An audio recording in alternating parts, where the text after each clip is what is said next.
We've also had to do some organisational preparation, and anybody thinking about introducing peers needs to think through their HR processes. Liz will talk a little bit about HR, occupational health processes, about how we support, identify, value other staff who've got lived experience, about the kind of language that we're using overall, because some of that can be seen as quite discriminating and negative. And also, since we introduced the possibility of peer support work posts, we've got this enormous clamour. We've just got so many people who want to have opportunities to become peer support workers. And so we have introduced all kinds of different pathways. We can't suddenly increase the number of employed posts. They will come up as vacancies arise. But what we can do is introduce pathways into peer work. And again, Liz will talk a bit about that. Now, what we have found is we've done some research to try to look at the impact of our peer support workers, and we do find that relationships have improved.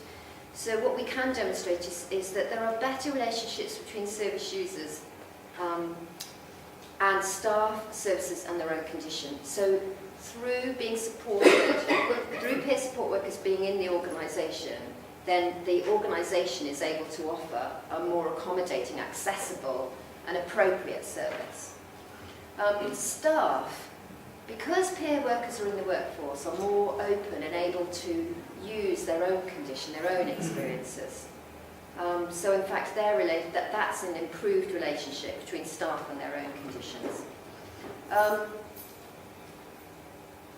There's better relationships between the services and the people who use them and staff with mental health experiences. Now, what's happening is that we've done a survey of stigma, self-stigmatisation and experiences of stigma by staff and by people using the service, and we're seeing that stigma is going down. Now, we can't attribute this all to peer support workers, but we are seeing improvements in the right direction. And then in terms of outcome, people receiving peer support have higher satisfaction with services. They have the highest possible satisfaction with peer support work. And on every domain of the Inspire instrument, the satisfaction with peer support workers was significantly higher than with their care coordinator.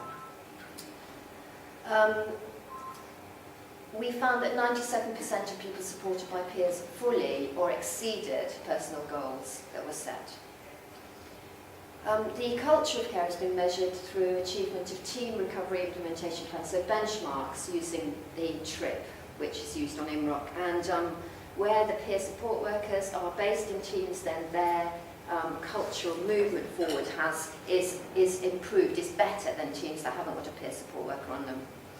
People employed by peer support workers are also showing a much better engagement and inclusion in communities. The peers are quite specifically focusing on enabling them to access community activities. And then finally, peers introduce all kinds of other options. So one of the things that our peer support workers are encouraged to do is to use their own hobbies, interests, skills in their day-to-day work. So every peer actually had their own little project, whether that was setting up doing some work around triangle of care, or introducing some physical healthcare initiative, introducing recovery courses into an acute inpatient ward. All the peers have brought in something specific, increasing the range of support options to people using the service. So I think that provides a really compelling case for employing peer support workers. It does kind of bear fruit within the organisation, but probably also shows that the whole organisation needs to shift a bit. And on top of that, I think if you want more information, because obviously there's not much time today, look on the IMROC site, because we've just published the theory and practice of peer support work. And there will be a guide to employing peer workers. And there's also a cost-benefit paper, which just reviews current randomised controlled trial evidence around peer support work, and it really does appear to suggest that for every peer that you employ additional to the existing workshop in an acute inpatient setting, they recoup their salary 3 times over, because actually they do result in reduced use of inpatient days. So that's me. Thank you.